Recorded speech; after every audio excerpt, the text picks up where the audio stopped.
Hello and welcome to the Survivor Maryland Generations Episode 2 Aftershow, coming to you a little later than normal. I'm Anders, your host, once again. Joining me, we have Erin, my lovely co-host. Congratulations on New York. Thank you so much. Yeah, we are a huge victory today. Had a great time. So very excited for, a hot, funny mayor. Who doesn't love that? All right, well, let's not sexualize anyone right now. We got to talk about college students first. And then joining Ooh. us, the queen of Survivor Maryland in so many ways, uh, Victoria. How are you? I'm good. It's strange to be back on camera, I'm not gonna lie. I was just thinking about it. I played Terrapin Trials in 2014, so it's 12 years later and I'm still talking about Survivor College Survivor. So that's how life's going. Cool, Victoria. Well, we did say that Jacq was going to be on today, our season 8 player and future host, but she had to fly a plane, so I guess she's going to do that first. And if she lands within the time that we're still going, maybe she'll join. Probably not. We'll get Jacq on another time. So if you are really sad about Jacq not being here, so are we. All right, let's talk about episode 2. I will just say this up front. I was a little shocked that episode 2, is just going to be the other tribal from episode 1. I went, how are you going to fill a whole episode with a tribal that seems so set in stone? Like, Sammy's going home. There's nothing that can be done. And this episode was so incredible. No joke, was watching it and like literally gasped during it. 2 times, really. I also gasped. let's talk about it. Let's start with just sort of coming right off of episode 1, the reactions of Jake going home. We've got Adam sort of being, oh, I kind of made a big mistake, but actually I didn't. And I don't know how Jake found out. Like, really poorly covering his tracks. Like, doubling down on the lie of like, you got caught. Like, you'd have to just own up to it at that point. You got caught. You got half of the tribe's votes. Like, why are you trying to still say, oh, I don't know how he found out. I don't know what could have happened. Everybody knows that nobody else did that. Why do you think the votes were split on you? Do you think Jake didn't say, oh, Adam told me this? Like, I didn't understand. Listen, there was a lot of strategy in this episode that I didn't understand. That was definitely one of them. Like, I don't know what he was trying to make the story of, other than just, it wasn't me. He didn't really offer an alternative of like, oh, this is how he could have found out. He was just like, well, it couldn't have been me. Yeah, agreed. And I think like there was that scene in the car where he was with CJ and Pascal was essentially giving him advice. And he was still like, oh, like there's nothing I could have done differently. Like, I didn't want to be mean to the first person going out, something like that. But I really agree that he did not play that well. And it'll be interesting to see what happens on that tribe in the next episode. Pascal and Chloe are both giving such Godfather vibes. Also, yeah. And I think it's so fun that there's 2 godfathers on one tribe. That's always great. It's also like that tribe functions through such radical honesty in some ways. They're very blunt. I think with Pascal and CJ, they're not emotional players at all. And so it's just interesting to see Adam try playing more emotionally with them. Like, he's not picking up.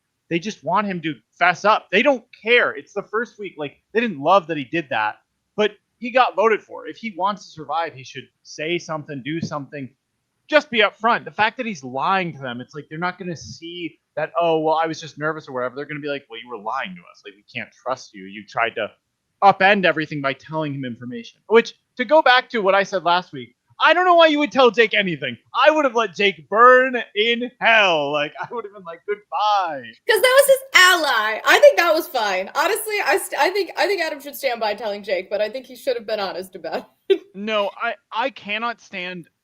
I cannot stand people telling everyone everything, and then those people immediately getting thrown under the bus. Stop telling people things. Stop doing it.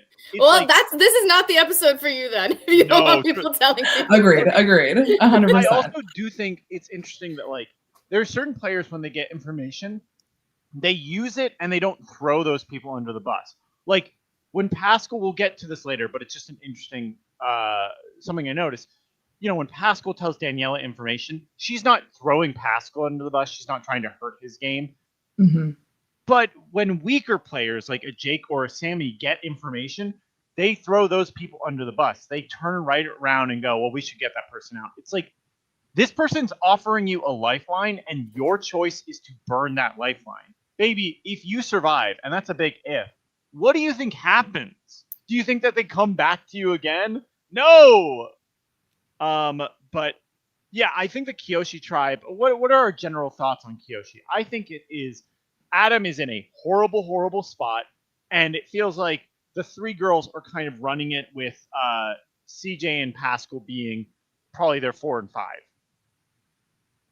Yeah, I would agree with that take. And I think the girls on top right now, I'm absolutely loving. I think the little idol thing, we'll get to that for sure. But I really liked that twist. We'll kind of see what happens in that regard. But I think Adam is very obviously at the bottom. I can't really see a way that he can claw his way back just from the performance we saw from the first episode. But maybe he'll be able to swing things around somehow. I mean, I think it comes down to whether they want to play the game and vote out Adam or somebody they don't trust, or if they just hate Alejandro enough that they're just going to vote him out anyway. Also, he wasn't in this episode, but I literally forgot about him. Yeah, I actually did too. kind of understand. Yeah, I assume he wasn't filming anything, so I'm not like, I'm upset that he wasn't there. But I think you summed it up perfectly. Of it's the three girls and CJ and Pascal, and I think that they're obviously like in the driver's seat of this tribe. And also Jenny is there. Jenny had a confessional at the beginning. Yeah. That's 2 for Jenny. That's 2 for Jenny. But also, this is a shout out to my girl Chloe. Also, by the end of it, the other tribe, the Cassava tribe, was like, oh, well, I assume Kate or Taylor or Kate or Taylor probably gave him the idol. Yeah, I agree with that. He must have been. But yeah, it's like Chloe's name by the end of it was kind of off the table from the other tribe, which is crazy. But I was like, that's really interesting. Yeah, I think of Kyoshi tribe, like the 3 girls are obviously running it, but Kate and Taylor are getting more heat. Taylor for no reason. Yeah, Taylor for no reason. But Kate certainly for good enough reason. But Chloe somehow, I think you're so right to say there are 2 godfathers. I think Pascal is an obvious one, but no one's clocking Chloe, which is so weird because she's not subtle. She's not subtle at all. No. She is a sledgehammer, and somehow it's working great. Yeah. Let's talk about the meat of this episode, which it's really just about the Cassava tribe, and what a mess. First off, it's just, I love that we start off with, we're bringing it back to Sean is guiding Leanna or Lily. Hey, we should work with Sammy. Like, he's not going to go against us. That is a good person to have. We established that it's those 3, and then it's the 5 upperclassmen: Daniela, Donovan, Courtney, Andy, and Jason. And Ella. Well, Ella is. Where's Ella? Right. And there's Ella, and then who am I missing? That's all. That's everyone. That's everyone. So we get that initially off the rip. I'm like, okay, if Sammy is safe this episode, it's going to be Sean, Lily, or Ella. It just seems like that's what it is. But the fact it was so much more complex is so funny. As we headed into this episode, what were your thoughts on Sammy and his positioning and likelihood that he would survive? I mean, I said it at the end of last week's recap of, I thought that it was just going to be, I was like, why are we splitting this off into a different episode when it's literally just going to be an easy Sammy vote?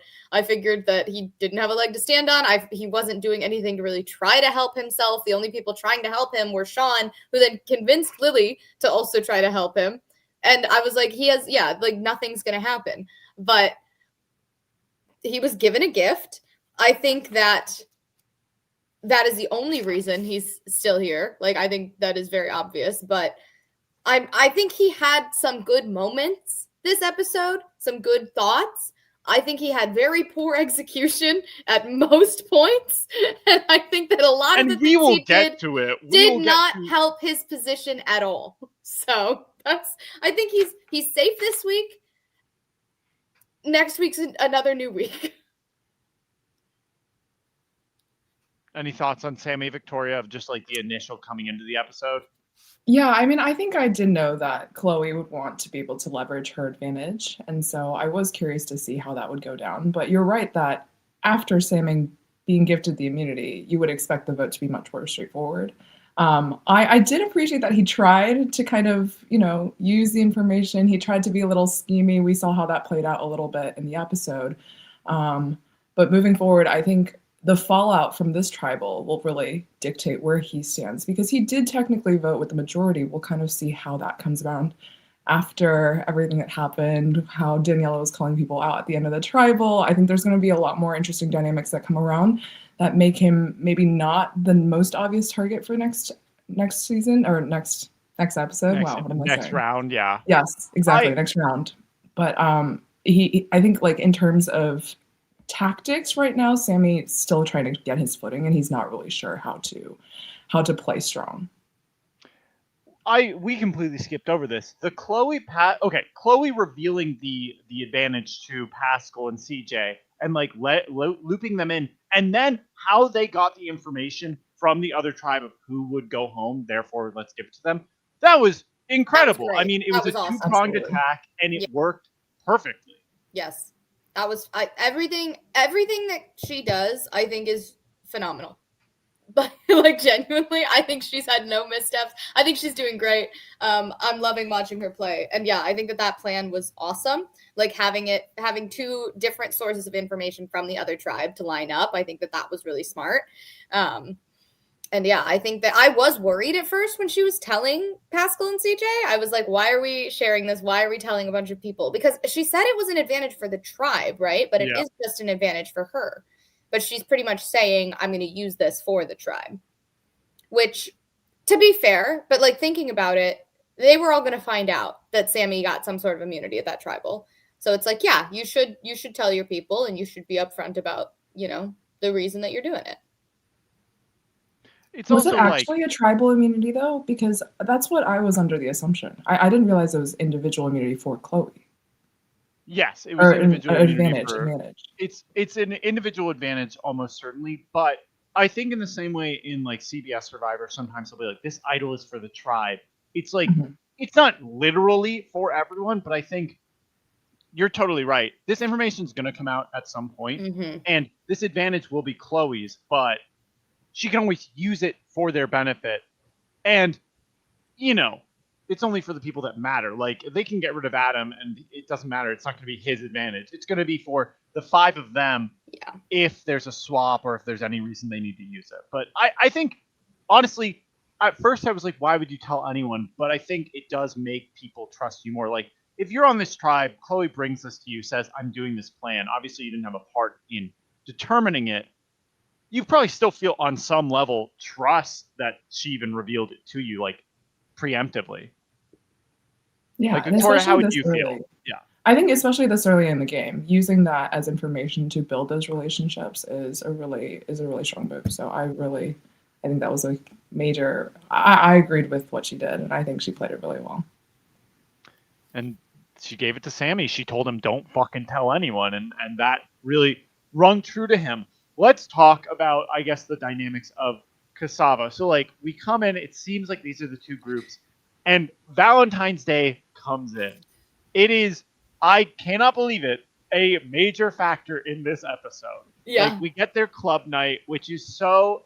that's like the most college Survivor thing possible, is like a party or like a going out with the tribe. I think that's just like, that is just pure college Survivor. I was thinking about this, and College Survivor is a little bit like a mix of Survivor and Big Brother, just because of the length of time and the amount of things you do together. Watching this made me feel this is kind of Big Brother. And specifically, it's like they all go out. We get a lot of footage of like, oh, people are kind of flirty. We'll start with Lily and Sean, that whole moment. Whoa, that's crazy to me. That's like, oh, these are freshmen. Like, oh yeah. Also, how did they get into a club? I was thinking that the whole time. Maryland. Yeah, yeah, we won't talk about it. Well, Erin, it's on footage, so we'll just say they're 21. So true. Yeah, I think that like the fact that Sean was so mad about it too afterwards, as if he wasn't actively a part of it as well. Like Lily's like, he's so mad at me, and I'm like, no, he's being a toxic boyfriend right now, acting like this is all your fault, as if as if his arm wasn't around her the whole time, as if he wasn't like holding her the whole time, keeping her warm, whatever. It's like, no, it's a two-way street, my guy. Like, let's ridiculous. No, absolutely. I do understand his concern in the aftermath, but he did contribute to it. I just thought it was really funny how afterward, when he kept on saying, we're going to be seen as this duo, it's going to be putting a target on our backs. Lily kept on saying, oh no, like I think they're just going to think that I want to hook up with you. I thought that was just ridiculous, and no one is only going to think that. So. No. Also, I think it is a little bit like, guys, even if you weren't all over each other or physical in any way, people would still lump you together because you live on the same campus. And let's be honest, I'm sure in every conversation you mentioned how you trust each other. Like, it's not hard to see you two as a duo. That definitely didn't help, but I almost feel like... Oh yeah, literally I literally have that in my notes. Before they even went out in a conversation with Lily and Andy, she was like, "Oh yeah, Sammy's close with me and Sean, and I think he could be really good for us." I'm like, why are you saying that to Andy, who is not close with Sammy? But you're like, "Oh, we can use Sammy for you." I was like, yeah. So that was, yeah, the seeds were there, and everybody knew that they were close before that. Anyway, for sure. I think if anything, it only makes the duo to work with much clearer. Like, you can trust that they are going to be aligned, which is helpful if you need 2 votes. Now, obviously, if I saw 2 people on my tribe are like really close like that, I would be a little bit like that is scary. But that's like a final 5 problem. That's a future. Your first vote, I'm not going to be like, we got to split up the couple. I love a big target like that. I also think it's just so funny. And this is what gagged me. So first of all, we get the Donovan is into Courtney moment, which is really funny because it immediately leads into the... Anyways, I think Courtney and Andy are probably into each other.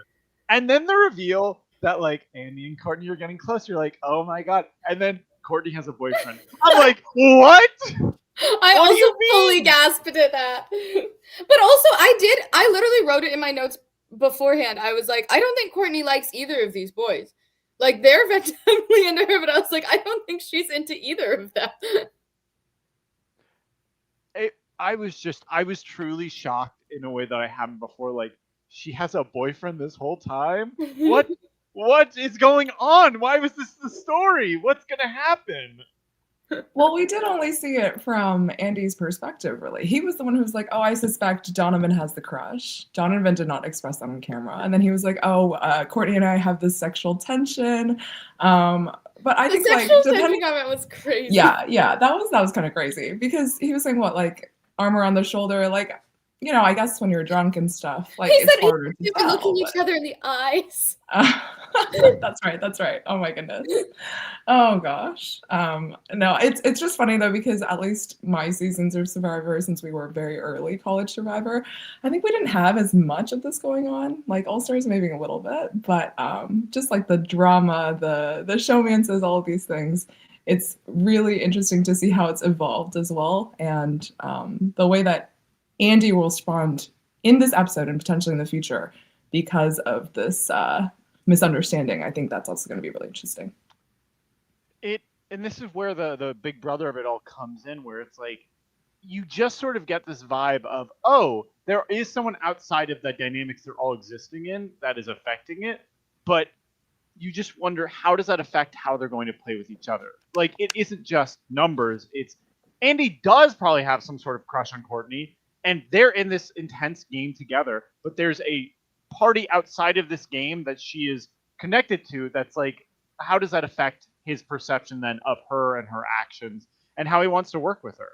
And actually, I think that's a really great segue about Andy. We got a lot of content in the beginning of this episode about Andy's ability to socialize. Last episode, we got his initial deal making with Sean, where Sean calls out, like, Andy is kind of a snake, and we have the JS connection. But this episode, we see a lot more of the Andy being social and strategic. He is getting close with both sides. He's playing the middle. We get that from him, a little bit from Courtney, and also we get a lot of that from Lily. About Lily is very social, in and out of the tribe. What are our takes on their strategy and on the three of them and how they are similar and different? I think I think that they are all they do it in very different ways.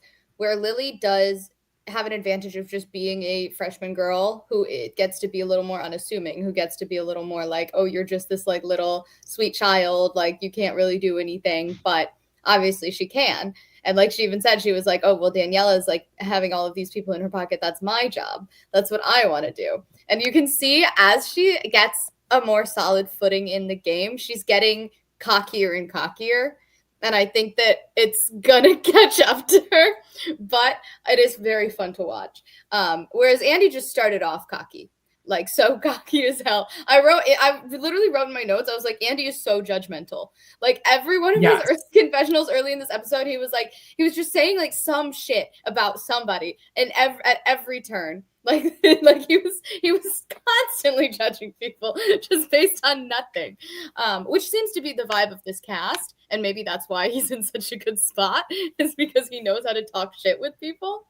But I think he's also, I think where Lily is like, taking advantage of her position just as like being this freshman girl and like being able to bond with people that way. Andy does a good job of kind of knowing how other people want to talk to him.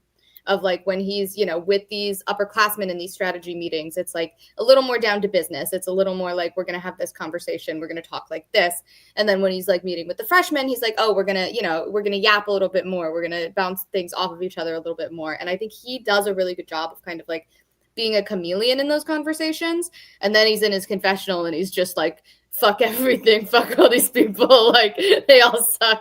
But I do think that he is, and I have nothing but props for him and Courtney and how they handled the end of this and like the voting and everything. And we will get to that, but I think that he has put himself in a crazy good spot. And for Sean, I think that I was trying to figure out who he was reminding me of. And I think this is based off of looks mostly, but it's Jay from Millennials versus Gen X, where I think he looks like him, first of all. But also I think that he is in a good spot socially, as far as just like it seems super friendly, just seems like a very easy person to talk to. And so I think that does also help reflect like him and Lily work well together, obviously. And then they also, like you said, that those are 2 votes that you're going to get. And I think that they work really well as a duo where you're like, oh, these are actually really nice people to talk to. These are friendly people to talk to. And that's kind of, especially early in College Survivor, that's kind of all you're looking for, is somebody that you like talking to. Yeah. Yeah. I mean, I think I had that same thought in my head, Erin. That's so funny, the comparison to Jay and Sean. One thing I noticed about Sean is, I think this is also a product of the age and being a freshman, but both he and Lily seem very overeager in some ways. And so we saw in a couple of conversations where Sean would give more information than maybe he should have. And it'll be, I think I'd like to see him rein it in a little bit more, because otherwise he will be later on seen as a threat. We can see that he's very strong in physical challenges. And if he's not able to kind of dial up the strategic side a little bit more, I think that would be his downfall. I think that is a really good call. And I think it's brought up in the episode too, that Lily and Sean are like, they're very excited to talk to you and they want to give you information. But in that way, they're less of a springboard for ideas and more of they're going to give you the information to then dictate what you're going to do. Whereas the big group is the upperclassmen are much more withholding, and yet, I think straightforward with what they want to do. Like they know how to communicate those ideas better. And it's interesting because this isn't like the CBS Survivor where we're talking about like a 21-year-old versus a 40 or 50-year-old. We're talking about someone who's 18 versus someone who's 20. It's like the difference that a few years can make in their communication styles is just really interesting to look at. But yeah, I mean, we saw in this episode, Sean brings up the Sammy lie. Like he exposes Sammy's lie unintentionally, and Andy immediately clocks it. And it's just like, it makes Sammy look stupid. I mean, it also makes Sean look a little silly where it's like, you are digging a hole for Sammy. Let's talk a little bit about Sammy's strategy. Obviously, he's primed for all of this through Lily. She tells him that he's going to get this through Chloe. He gets it from Chloe, and then, like you said earlier, he gathers information. But Lily tells Sean, "Oh, he has it already." And then Sean's like, "Wait, why didn't Sammy tell me anything?" Already, they're telling each other too much. And then Sammy goes around telling everyone that he might have this, but lies about where he gets it. I mean, Sammy's gameplay is just so, like you're saying, overeager, but also just so strange. The lies are unneeded, unnecessary. I mean, I understood why he wanted to hide that Chloe gave it to him. First of all, Chloe told him not to tell anyone. But then second, I think it does put more of a target on him for the future because it makes him seem like he's actively interacting with the other tribe, which in an early gameplay when you are not full of returners, I think that is seen as really threatening. I think the Sean move where he did throw Sammy under the bus, that was really confusing to me. And again, just like spilling all of this extra information, I couldn't tell why Sean was giving that information, whether it was just he didn't realize that Sammy had told a lie to everyone else, or if he was trying to build this bridge with Andy by kind of, I think Sean was also the person who told Sammy to loop Andy and Courtney in. So I couldn't tell what Sean's move was on that side, but I think the fact that Sammy had his own purpose that he wanted to work towards, keeping this a secret, like really leveraging it for his side, and then Sean might have wanted to build a bridge with other people in the tribe by having that information. I think the different goals of the different people came into conflict in this episode. I think it was just a matter of not reporting back to your allies, which is like the number one mistake that you can make in Survivor. Like Survivor 101 is you always go back to your allies to tell them about your conversations, to let them know what you said, to make sure your stories can line up. And I think that it was like, I don't think Sean was trying to like do anything with Andy there in saying, I genuinely think he just slipped up, or he just thought that, Sammy told him the same story that he told to Sean.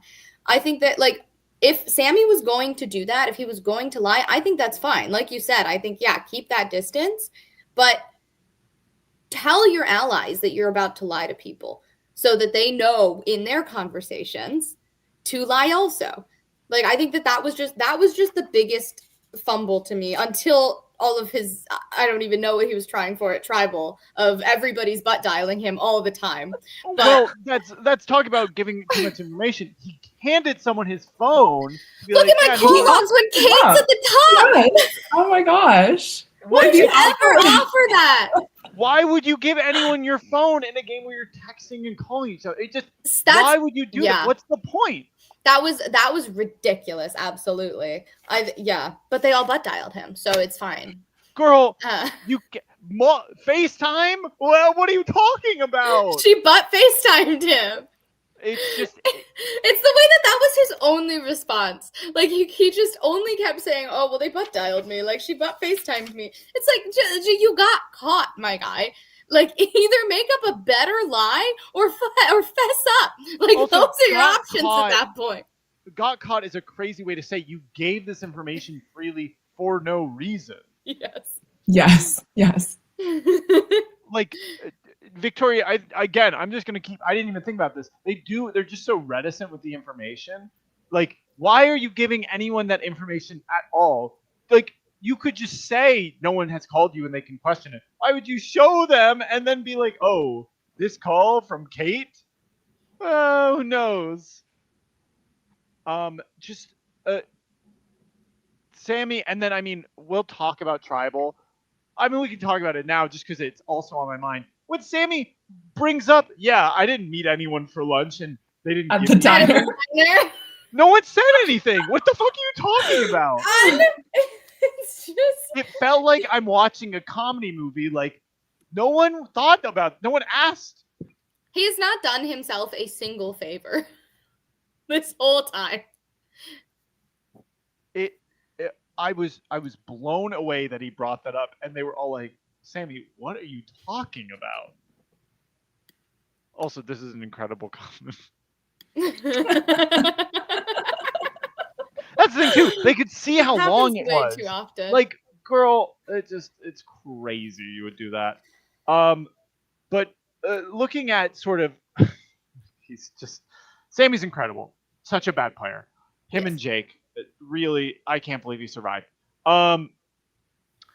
Looking at this tribe, so we do have a lot of chaos in this, in that older alliance of 5. We have this sort of confusion from the Andy and Courtney side of trying to play both sides.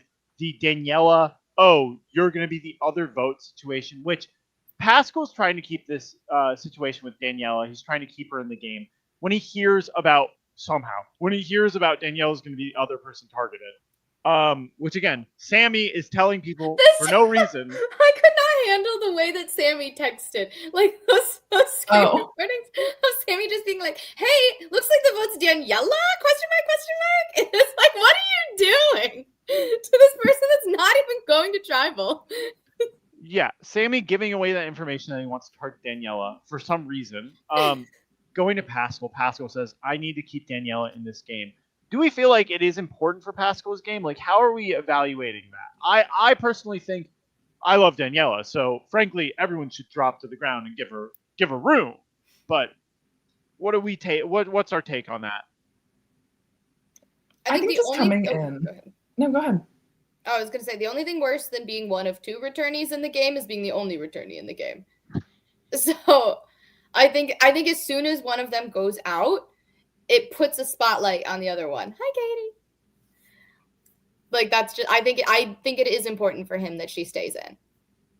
Yeah, I agree. I was going to say the same thing. I think when you are so easily identified as a strong player, you need as many shields as you can. And whether Daniela will be a shield for him in the future, we'll have to see. But the fact that she came in with this reputation, she's already played, she's an upperclassman, that already helps protect him in its own way.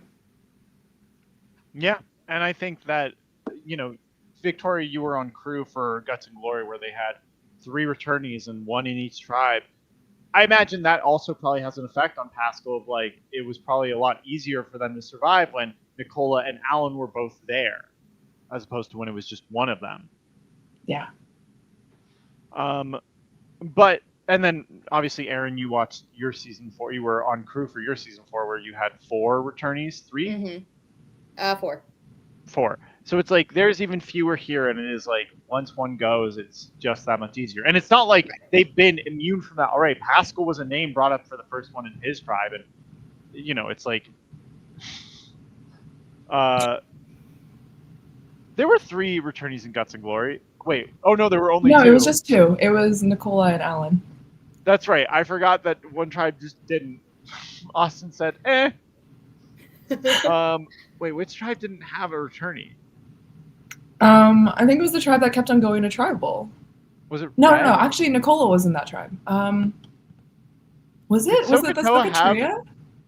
Yeah, I think it was not have any. Yeah, it was. Oh yeah, you're right. It's okay. Was it? I actually don't remember. It's been so long. Katie's in the chat. Maybe she can corroborate. No, it probably was Sokotoa because it's Sokatrio, Pascal, Molly, and then is Michelle from Sokotoa? Yes, I think so. Yes. Okay. Thank you. As you can tell, we all really remember every season. That's why we lost, is because you had your attorney? Okay. You were, to be fair, you were the winner of that season, so I don't know if it really affected it. But you also have experience as a returnee. Let her complain. Never. Let's get JS in here. Okay, so yeah, I think that makes sense. I think Daniela, I'm actually surprised by Daniela's gameplay a little bit, only because the lanes that are occupied by the Andys and Lilies of the world, I would expect Daniela to be able to do in spades. She is a very social person with a lot of experience. So the fact that she's been almost exclusively with these older 5 people, and needs Pascal to really push her to do something in this event, I don't love to see it, and I don't think that she went about it in the best way. It was very vengeful in a way that's like, this is Sammy coming after you. Like, it's not a war that you're going to lose. It's like, how do you just avoid it for this time? Sammy's going to absolutely drown. But what do we make of Danielle's gameplay, just in general, and then also her reaction to everything?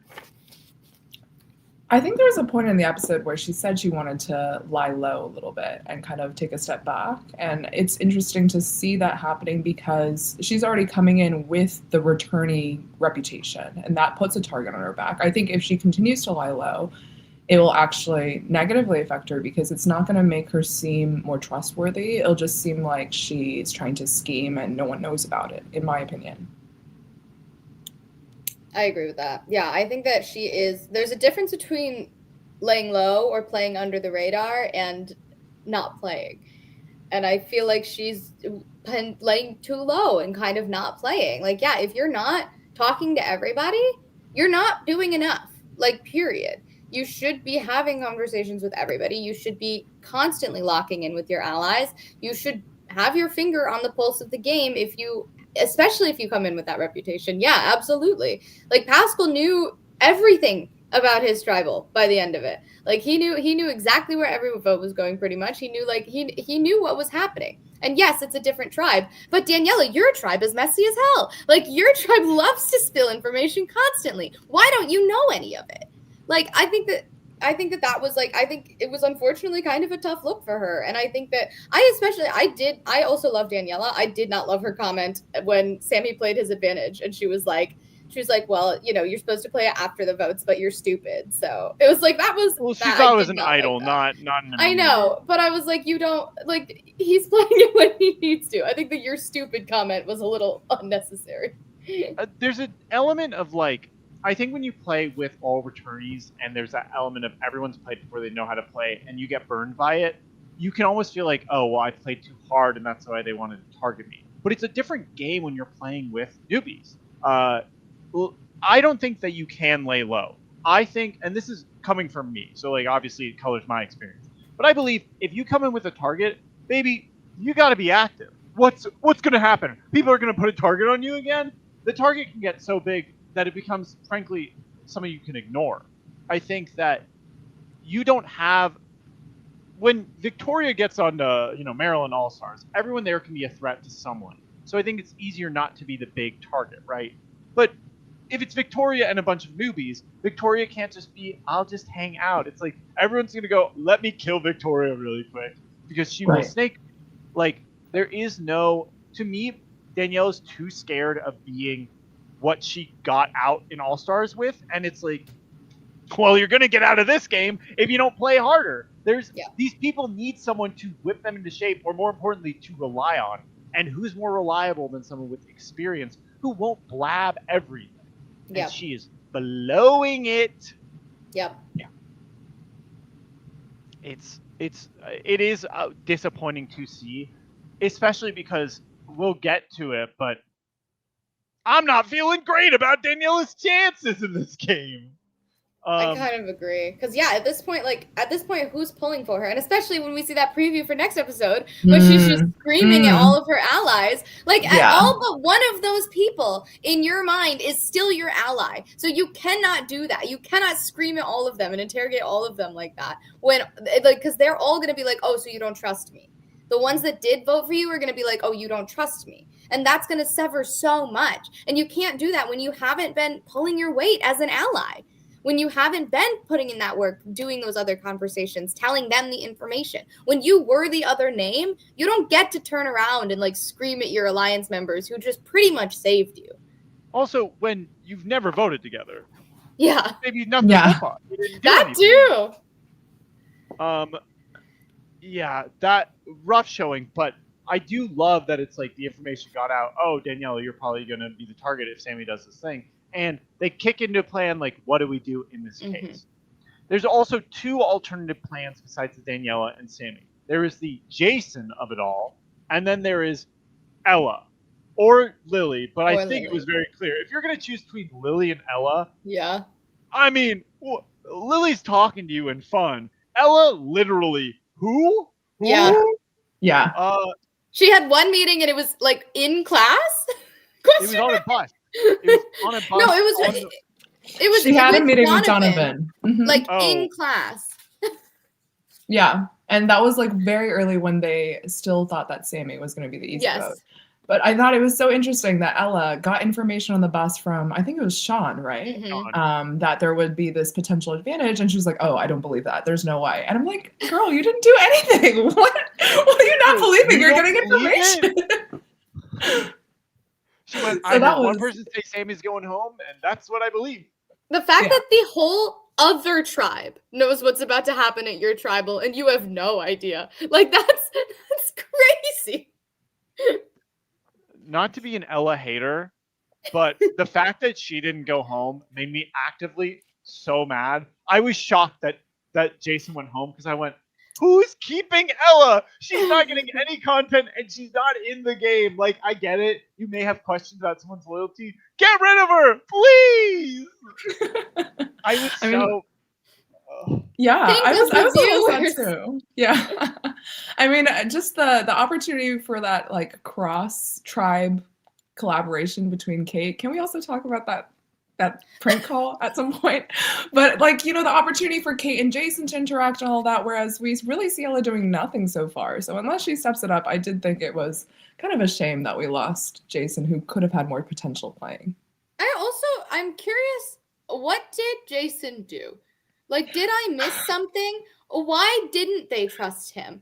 When like it was so many people were like, oh, I'm not sure about Jason. And I was like, did he even do anything to make them mistrust him? And even Kate was like when she was using him for the information of, hey, what's going to happen at your tribal? She was like, yeah, well, I'm not telling him everything, obviously. And I'm like, this man has no real allies. And I don't think he's done anything wrong. I got the impression that Andy was actually a person who put up the name for Jason. Yeah. And it was really from that one conversation where he said that like Jason wasn't giving him any information. I just think that potentially just the vibe of Andy versus Jason was a little bit different, because we did see footage where Jason said, you know, Kate lives on my floor. I'm not super close with her. But I thought that was actually really helpful information. But I think Andy seemed to lock in on his initial perception of Jason, said, oh, he seems really sketchy. He's not giving me information. And so I think he was the one, once the underclassmen wanted to target Daniela, he was like, oh no, I think Jason's a better target. I don't want to hit Daniela so early. I think Courtney might have corroborated this a little bit. But it was really interesting then to me that Andy actually did not even vote for Jason in the tribal, even though he seemed to be the one putting the name up. No, he did. Wasn't he the deciding vote? No, Courtney was. No, wasn't Courtney she? was. I think. Oh, yeah. Courtney? Yeah. Yes. Because then Andy in the preview is like, I voted with Daniela. I get to keep that. Like, yeah. Yes. Wait, I literally thought, okay, in my mind I went, oh, Andy did it because it's like he's the JS. He's playing both sides. What the fuck? No. I mean, Andy tried to continue playing both sides, but then he also clearly did not tell Courtney, because Courtney looked shocked at the end of the tribal. I wonder if that was an act, because here, maybe I'm giving them too much credit, but like this is where I'm going to give Andy and Courtney their flowers. I think a tight duo not voting together at the first tribal is awesome. I think that's amazing, and I think you still get out the person that you want to get out, and clearly that was Jason. And so I think that like they were like, listen, I think maybe Courtney was like, I'll take the hit. I'll like, you know, make my allegiance with the freshman, although obviously it looks like nobody's going to own up to casting that vote, so who knows? But I think that she was like, I'll be the martyr here. I'll go, join this alliance and you be the double agent. And I think Andy probably wanted that double agent role more, wanted to be that person who could still go between both sides, which is why he still voted that way. So I think that I do think that if that was a coordinated attack by those two, and they did know where every vote was going, and they did plan to split their votes, and they did do that on purpose, then that was genius. And if not, then I'm giving them way too much credit, and we'll see what happens. But that's what I hope is true. I would be very impressed, and I think that would redeem Andy a lot in my eyes. I think the way that I read it was that he seemed to have shocked both his ally and not voted for the name that he brought up.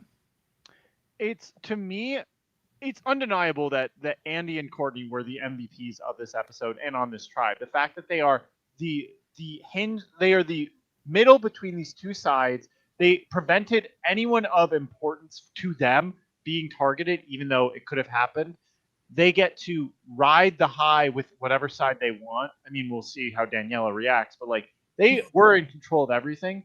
The one part that just is so confusing is the fact that it doesn't seem intentional. Like it does feel like a mistake. Obviously, I don't think it's bad for their game that Jason went. I don't think it's the best. I think that Ella provides literally nothing. Like you cannot rely on Ella's vote because you don't talk to her. So to me, I would have gotten rid of Ella just because it's like, and who is she? But I just don't know if I don't know if they did this as a duo, like this is what we want to do, or if it was like, oh fuck, I don't know what to do. But it was very funny and very shocking. This is the second time I gasped. It's first that Courtney has a boyfriend, and then also Jason went home. Jason over Ella. This character that I just found out existed gets to stay over Jason. This is shocked me. It's like Jason had a roommate storyline. Jason was much more like catty. Ella gave us nothing, and it's like, well, Ella's still here. And with how Tribal went, is Ella gonna go home anytime soon? Oh my god! Probably not. That Tribal also was just so cringe is not the right word, but it did make me just go, what the fuck are you guys doing? Like, people were attacking each other for no reason. This is their first Tribal. This is their first Tribal. I get that Daniela was raised in a world of Faith, so like being Faith the player. So like of course she's interacted and seen a lot of like let me fight, but why are you doing it to these kids who have no idea? What really got me was when they kept going at Sammy after he played his immunity thing. I'm like, stop. He doesn't matter anymore. Stop talking to him. Like, stop attacking him. You can't vote for him. You don't need answers from him right now in this moment. Like, stop interrogating him. It was so silly. Yeah, Sammy at Tribal didn't make any fucking sense. It was watching I agree with that. It was watching the world's just worst improv person ever. Just like, and that was a butt face style. And look, I didn't meet with anyone at the diner to get this advantage.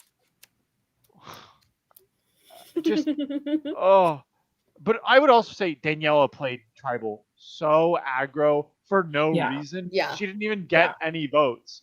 Calm down. Not me telling a woman to calm down. Hey, lady, calm down. No, but I think that actually puts her in a tough spot because you can even see in the preview, I think Lily was, wondering who Daniela was trying to target out, like when she said who flipped. And I think if you see someone like that who can be very reactive at Tribal, especially if their name is potentially talked about that round, it is a huge liability for your alliance because you really don't know how they're going to respond. They might end up changing their vote in the moment because of something that comes up. And with someone like that around, I think that actually you want to have more reliable allies moving forward than someone who can respond like that. Yeah, and I think we brought up like you're calling out all these people you just met who you just voted together for the first time and you go, who flipped? What? There will be time to figure that out. And also, this is for me, for my personal thing. Daniela was on the chopping block, but she was not the final name. To me, even though it didn't go my way, I would say I'm clearly not in the total loop, but my relationships are good enough that I wasn't the first target. So there's something to go here. But Daniela went, well, I don't have the power. Baby, you clearly didn't have the power in the first place because you were going to be the other target. Let's sit down, let's get the calculator out and figure this out. Because the math is not what you think it is. Yeah. I think it was it was obviously a very emotional reaction, a very real reaction. Like, I get it, but I don't understand why she thought she had the control there, honestly. Like, because she wasn't having these conversations with other people. Like, she wasn't, that we saw anyway, like, she hasn't been going outside of her alliance. So maybe that's why she was like, oh, you're the only people I'm talking to. We have to be so locked in. But, like, I don't know. Like, it did just come across as very, like, I should be in control, even though I'm not doing anything to make that happen. I think she got a little too confident that she had the majority numbers because Andy and Courtney she was counting. And so I think once the numbers did not go the way that she expected, her own ally got voted out. That emotional reaction is kind of what came out. Yeah. And I think it's hard not to get emotional sometimes at tribal when thing really doesn't go your way and when you feel so certain about the people you trust. But I don't think that she handled it well, and I'm sure we'll see other people will say as much next episode. Yeah. I think this episode was incredible. It was just such a ride. No challenge, just one tribal that we knew basically the whole time. I mean, like we said, Chloe got off scot free. Kate got a really bad rap. Like Yeah. everyone blames her. Yeah. The other tribe is Jason. not going to work with Kate, especially now that Jason's gone. I don't think anybody on the other tribe is like, I mean, I guess maybe Sammy is going to, but he's not long for this world either. So I think that it's going to definitely cause some like distance from Kate, unfortunately. And honestly, like Kyoshi compared to this, like Kyoshi for all its problems, way more of a unified and I think competent tribe. Kasava is Absolutely. a sinking ship from minute one, and baby, I do not know how these people are going to survive. Like, it's a mess. This was the easiest vote in the world, and the amount of times information was just spread around for no reason. For no reason. I wrote messy in my notes 12 times. Like, we talk about calling someone the wrong time or doing this or doing that. It's like it's everyone's doing it. Everyone is doing it. They're all doing it all the time, constantly. It's just like it's hard to even say who the worst player on this tribe is because it's like a real race to the bottom. Yeah. I would say the best players are Andy, Courtney, Sean, and Lily. Yeah. But Andy, Courtney way above Sean and Lily because again, Sean and Lily say too much. And are also probably going to hook up, which is only going to make their target bigger. Or I won't say that. But I mean, you're not wrong. Also, judge it not to presume where that relationship would go, but because they're freshmen, they're gonna hook up and then get hate and then hate each other. As okay, one but maybe does. not all within the time frame of the season. You never know. Well, Sean did say he didn't want a showmance. He said he wanted to really play, so we'll see. Yeah, but he kind of said it. He did kind of say it in a way of like, well, I didn't want a showmance, but here I am. No one said anything about showmance, girl. You brought it up. You're the one who was like, I don't want a showmance. Then don't have one. No one's making you do it. Right. Coming from inside the house, Sean. Yeah, and that's so fair, but it is just funny when people are like, "Oh, I don't want to be with anyone." Then don't. It feels like you're doing it, and you're just telling that, and that's a big brother. That's Big Brother to me is people being like, oh, "I didn't want to show me this when I got here." Then why are you flirting and kissing this person? I'll tell you what, pretty easy not to kiss someone. And this is real. I know. That was, okay, talk about cringe when he was like, Lily, will you be my Oh my God, I forgot. Oh. It's so funny. 2 different women on this tribe are in love triangles. It's 2 different love triangles on this tribe. What is Courtney's technically a love square, including her boyfriend? I mean, is it still a love triangle if the person they're both after is not interested in either of them and has a relationship? No, I don't think that counts at that point. It is either. But I think that like Daniela's in a lot of trouble. Sammy's in a lot of trouble. Ella should be in trouble, but she'll be fine. Ella's gonna know nothing and like do nothing and just quite literally like, and when I say float, I mean literally like levitate and float her way to the end of the game. Look, I don't mind a Sam type player that is barely involved in the game. At least Sam tried and was funny. Ella gives me nothing and is so boring. I do not like her. I do not want her in this game. If you're watching Ella, I'm sorry, but you were bad in this. So you should have gone home, and it's fucked up that you didn't. And that's where I stand on that now. Prove me wrong. Yeah. Honestly, yeah. So,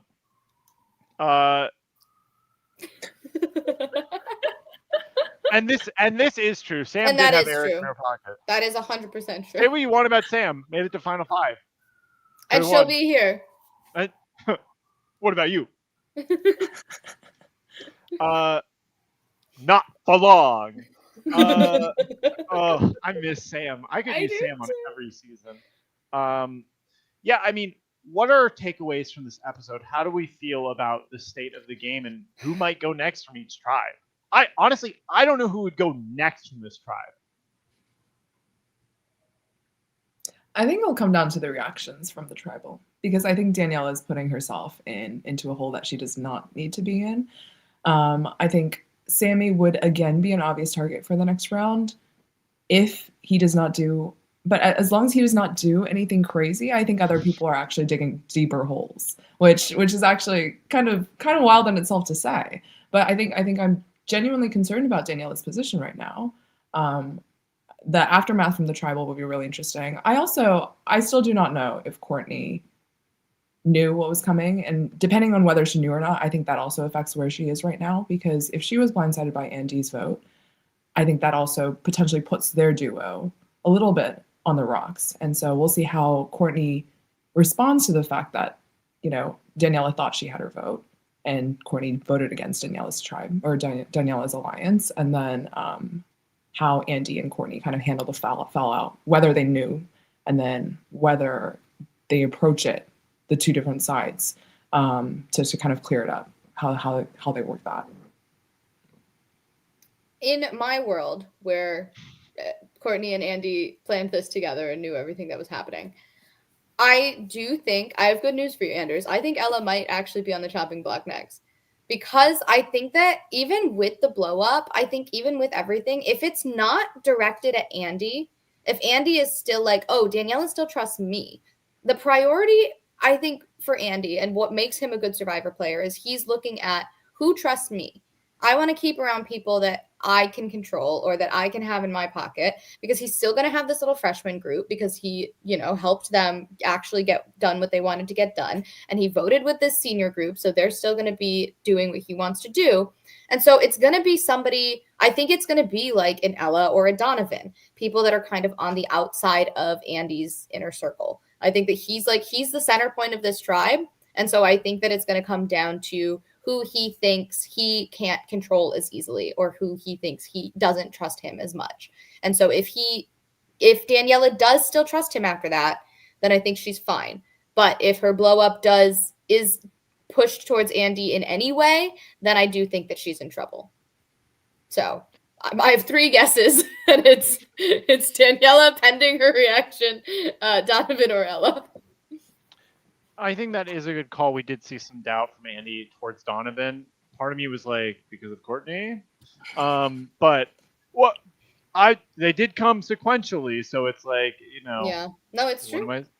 I also think that, I think Ella, unfortunately, as much as I would want it, I don't think Ella's going home soon, just because if I'm on this tribe, I'm getting rid of either Sammy, because that man is just a sinking ship, absolutely. He's going to ruin some plan you involve him in. He just will. I just know that it is in my actually heart so true. Or I could see Daniela. Actually, if I wanted to target someone in that more senior alliance, Donovan does seem like the better choice, only because Daniela may be a lot, but it's still like she is a shield, and what is she going to do? Be annoying? Like, Donovan, I think, is a more prescient threat to the Andy of it all. And what Andy wants, Andy gets, it seems. On Kiyoshi, I mean, it does seem like it's done for with Adam, but I do think, that tribe is just going to be more logical. And I could see a world where they see, like, Adam's kind of floating by himself. He's not going to do anything to us. We could take out Alejandro just because at least Adam's trying to play the game. But I don't know. Alejandro is a kind of funny character, so I'd love to see him stick around. If he actually comes to tribals, though. Yeah. Yes. If he actually comes to events, then I would love to see him. I'm sure some people might go, Anders, you hate Ella, but you love Alejandro. Why I was just going to say that, actually. I know some people... I know some crazy people out there are going to go, why do you like Alejandro and don't like Ella? And it's not because I'm sexist. It's because when Alejandro is on screen, everyone hates him for no reason, and he forces them to go to Denny's and doesn't care about the game. And he does like, we're all going to be in the lines together. I think it's funny to play the game in an absolutely chaotic way. Ella has not played the game, and that's why I don't like her. If she was on the screen, I think if you had more moments of like the Sean telling her this is what's happening, she goes, I don't think so. That's funnier. If she did go to tribal and she's like, guys, Sammy doesn't have this, that would be funnier. That's Sam to me. Sam is a character who she doesn't know what's going on. She'll come to tribal and say what she believes, and it's like you tell them. But Ella's not doing that. Ella's doing nothing. Not yet. Not yet. I love that attitude, Victoria. And when she takes out Pascal and wins the season, then what? You're right. You know what? You're so right. Ella, I reserve judgment for one more episode. And then it's done. This is also funny. That's true. It's true. Ella's sort of convenience. Anyways. Okay. Prove me wrong. Again. No, I didn't say you were wrong. Victoria, if you had to pick a winner pick right now out of anyone in this game, you can even say Ella, though I will judge you. Who would you pick as like from this episode? Who really impressed you? Who do you think is going to take it all? Say Ella. Ella, my queen. Let's see. I think Andy played really well, barring the one thing that we've discussed where I don't think he told his alliance that he was going to vote for Ella at Tribal Council. Everyone else in Cassava, truly messy. I'm really concerned about a lot of them and just their ability to kind of execute potential strategies. It's nice to see that they have plans. They tried to go with some plans. Execution has been struggling. On the other side, in Kyoshi, I think Chloe has been playing really well, but I think that one reason why we haven't seen others clock her so much is because they haven't interacted directly with her, because once you really interact with her, she does come across very much straightforward, blunt, and I think that will quickly get caught. You'll notice that, and for a lot of people, I think that type of gameplay is just a little too abrasive. I think that Kate got a lot of backlash this week, so definitely would not say her. Taylor seems to be in a pretty good spot still of the three women on the other tribe. And then I think Pascal actually has been a lot more in the loop than I expected. It's been, I did see him play Guts and Glory. I ran into him before his vote out as the first student All-Stars. He actually, I think I got his number. He texted me. He was like, just so you know, I got voted out. That's awesome. So it was so That's sad. An incredible text. But I think like seeing how he's grown now that he's a senior and has had those two experiences, I'm really impressed with where Pascal is given the target and given the fact that he already has this reputation. And so I'm very curious to see how he will continue on in the game as well. I think he's been very much on top of all the information and a very good guiding force and very level-headed, which was always his vibe, but he also came across very like domineering and kind of a doofus, like smart but dumb, you know what I mean? Yeah. Smart intellectually, dumb socially. And this time it's like, no, he's got it. I think he's like he's fitting into that captain position really well. He gives me almost from Michigan Matthew Israel vibes a little bit of like very strategic, very sound, very and in that way, I don't think he's going to win. I think that he's playing on his side. There's a lot of logical players, and I think they will cut him in the same way that Guts and Glory. You go, we've got to cut Pascal. Like I do think his path to the end relies on him winning immunities. So we'll see if he can do that. Based on his first episode, he couldn't. So we'll see. But obviously, like playing a way better game. I'm still rocking with Chloe. Oh no, I was rocking with Taylor because Chloe was taking me. Taylor's great. Love Taylor. If I had to pick someone from Cassava, I'd rather shoot myself in the head. But because I'm sorry, they just are all so messy. Oh, it's horrible. It's truly horrible. The issue is like Andy, as good as he's playing, every time I remember that he's friends with JS, in my head it's like a specter. I go, if he ever tries to emulate JS, he's going to die. Like JS was helped precisely because there were bigger targets than him, a lot of bigger targets. So every time that JS did something that would be game ending to some other JS's game, does not work with any other cast and should not have worked with his. But And it only worked because it was like he was against Katie On and Eric, who both had immense power targets. He was against returnees. Like, you could just always look at that and say, JS is a problem, but we'll get rid of him later. Andy doesn't have that. He has Daniela on his tribe, but sorry, Daniela is not Katie On, and I mean that in the nicest way. She's also not playing like Katie On. So, and then there's also this. Yes, I mean, we cannot deny the reason JS didn't go home at 7, 6, or 5, or 4 was because of immunity. Like, otherwise, JS would have been dead 100 times over. But I just fear Andy's going to be like, well, JS told me I should do this. Don't ever listen to that man about how to play this game. I think JS, wonderful guy. I would not take his advice on this game. Oh my god. No. Andy, stay away. Get away from her. Get a job. I would say of this tribe, to go back to that. I want to even... I'll say Lily. I think that Lily is giving me faith tease. Like, she is just... Everyone likes her. She's very fun. She's very funny. She's not great with information, and she will get a big head.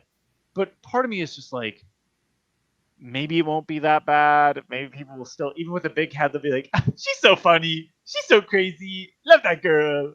And that's true.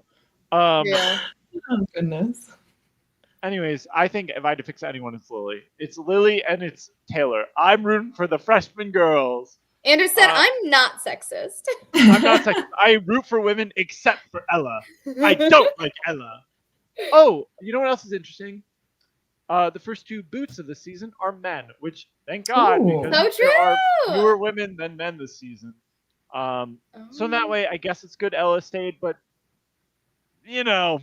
Do you really need more women? I've been saying, aren't there too many in this season? I don't know. Well, any other thoughts that we didn't bring up or want to get to before we wrap this up? Any moment that had you dying of laughter or dying with tears because you were so sad? I mean, Donovan was vaping the whole time, which was really upsetting to me. That's true, actually. I forgot that. Somehow the season feels so old that I was like, they vaped back then? And yet I know that's true. It's just, it felt so foreign to me to see a college survivor vaping. Oh, it was, when they were out clubbing, I did get a flashback to Michigan season 3 when they all yelled fuck Kiyoshi, because we literally all yelled fuck Sabu Sabu when we were all out partying. So I was like, yeah, love to see that. Also love them taking videos while so drunk. I think that's such a funny thing it's to do. Great. It's great. It's great they have all of these texts. I was impressed by how much of these texts they gave to the editing team. Yeah, that's awesome. Oh, we didn't talk about how when they were out drunk as fuck that they ran into CJ and Kate, which very funny. Are we gonna see another? That's right. I totally forgot that. I'm not saying that there was anything happening between CJ and Kate other than like probably a meeting, but I do think also, I think it goes both ways because the Cassava tribe could look at that and be like, oh, CJ and Kate were meeting, they might be close. And CJ and Kate could look at the entire Cassava tribe coming out drunk as fuck and all walking together and be like, oh, that's a close tribe. You know? It's also, this is crazy. The fact that Daniela was partying with Lily and Sean and yet doesn't have a game relationship with him. What's up with that? Yeah. You know, if I wasn't talking to someone, I wouldn't party with them. I agree. But I think that's the sense that I've gotten from later seasons of College Survivor, where they kind of do separate the socializing, the partying from the game sometimes. And so I think Ella was also at the club. I saw her like in the background. Was Ella there? Yes, I think so. And so like she would go out with them, but she's not strategizing. So. That doesn't make any sense to me. You're gonna hang out with these people and you don't want to do any of the game part? Ella was there? Can anyone confirm for me that Ella was at this fucking club? I actually don't remember. Hold on. And now in part of me is like, pull the receipts. Pull it up. Let me find this. That's crazy to me. Oh, I think Lily said she was in the comments. She was there? Wow. What the there you fuck? go. There you have it. Ella doesn't make any. Ella's like, I don't need to meet with people. Oh, we're all going out? I'm there. That pisses me off. I don't like. I'm going to stay as an Ella hater. She's called Ella for a reason. And that's where I stand on her. Any other thoughts, Victoria? Any other moments that were really funny to you that we didn't touch on? The prank call. The Jason prank call. I did not understand that at all. Let's just say that. I did not understand what she was doing. What was the Jason prank call? Kate had a male friend call Jason with *67 so that it blocks the caller ID to just like cryptically say, "You're getting votes tonight." Do something about it. Do something. I guess it was smart in that they couldn't track it back to Kate. But what a psycho thing to do. Also, like if you were a first-time player and you got a call like that, you would not take it seriously. Like, you would think that someone is genuinely pranking you. So for Kate to want to try to save Jason, she really should have tried to actually properly save him. He's your neighbor. Knock on the door and say, by the way, I hear you're getting votes. Yeah. Maybe she is a mean girl, because that's crazy to do. I can't imagine getting a call like that, like, you're getting votes. Who are you? What are you talking about? Also the Game Boy of it all. She still has Chloe still has Jake's Game Boy. Did he ever get it back? I need to know. I assume yes, but that is also Katie reminds me of the Brian giving her Pokemon. Just why are you giving it? It's all these players are so messy. It doesn't make any sense. Their gameplay is like infuriating, but so fun to watch. This season has been such a joy, and yet also I'm watching this going, what the fuck are you guys doing? Like, this is the most ragtag group of just nonsense I've ever had to watch. Like, they're playing Survivor horribly. Yeah. And I was like, how is this just episode 2 though? Like, the fact that this is the first week. This is the first week. This is how crazy we're still on the first tribal. Yeah. Cassava is this crazy after only 6 days. Truly, is there a worse start to a season for a tribe than this? I do not know how they at all survive any longer.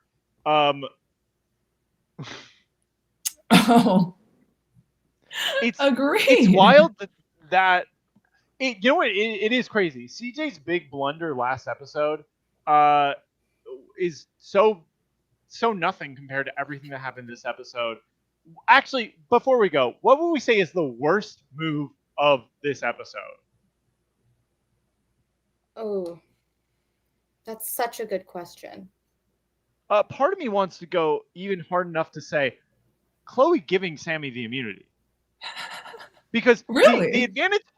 her goal was to cause mess on that tribe, and that she fucking did. So to get the advantage, she just had to give it to the other tribe. I get what she was going for, but I think it does implicate Kate and possibly her in the future if it ever gets out. Like, yes, it caused a lot of chaos, but I don't know it's necessarily going to benefit her game in the long term. Like, I fear that Sammy could do something really bad. I fear something could happen. And frankly, Sammy is part of me is just like, if Sammy didn't have this, it's like you are saving yourself from a lot of annoyance in dealing with him. Like, Kate's in a worse position now. I agree with you, but I think that the person given the advantage had to play it for her to get the advantage. Yeah. But why wouldn't you play it anyways? Or like play it correctly. I don't think you had to play. I think you just had to play it. Yeah. Oh, really? Because there was no correctly, because it was before the votes. So it's like. Yeah. That's true. I think. What was the? honestly, I think my answer is Sammy at Tribal. Like that is just it. I think Sammy at Tribal was the worst possible thing. but just in general. Like, yeah, lying the whole time, even though he was about to play the thing unnecessarily and horribly, might I add. And then saying, yeah, they like everybody and their mother is butt dialing him. I think it was just a poor display, honestly, unfortunately. Yeah. And I'd say Sammy showing his phone. That was just silly. There's no reason to do that. Yeah. I mean, the worst move has to be around Sammy. Yes. Just because he really is, he's his own worst enemy. Him and Jacq were both put as targets because everyone who's been targeted, it's been their own fault, except for probably Jason, I think is the only one who hasn't really, I don't think really deserved getting targeted. Agree. And honestly, Daniela doesn't even really deserve to be targeted for just existing, but I get why. It's like Ella, Sammy, Jacq, Adam, all of them make sense as to why to target them. They played really bad. Yeah. And some haven't even played. Yeah, I would say that Adam is playing much better than Sammy, but Sammy's playing that much worse. Yeah, I was gonna say those are two very low bars. Well, any closing thoughts before we jump out of here? Great. So. Well, thank you everyone for joining us on this special Tuesday episode. I have some news for you. So next week there will be no episode. Episode 3 is coming out the 17th of November. So that's 2 weeks from Monday, from yesterday. Mm-hmm. So no new episode next week, but the following week there will be episode 3. Who knows what will happen? All I know is it's sure to be some more bad gameplay. And Sammy will be there. And Ella will be present. Question is, will both of them survive the episode? Let's pray not. Otherwise, thank you guys so much for watching. Thank you guys for all the compliments. The team is very happy with all this. And just remember, if you ever get a bunch of calls on your phone, just say it's butt dialing. It's a big problem nowadays, and people will believe that. Everybody's butt FaceTiming. I hate when I get butt FaceTime for 20 minutes. All right. Thank you again, Victoria, for joining us. Thank you, Erin. Thanks Goodbye, everyone. Me. Bye.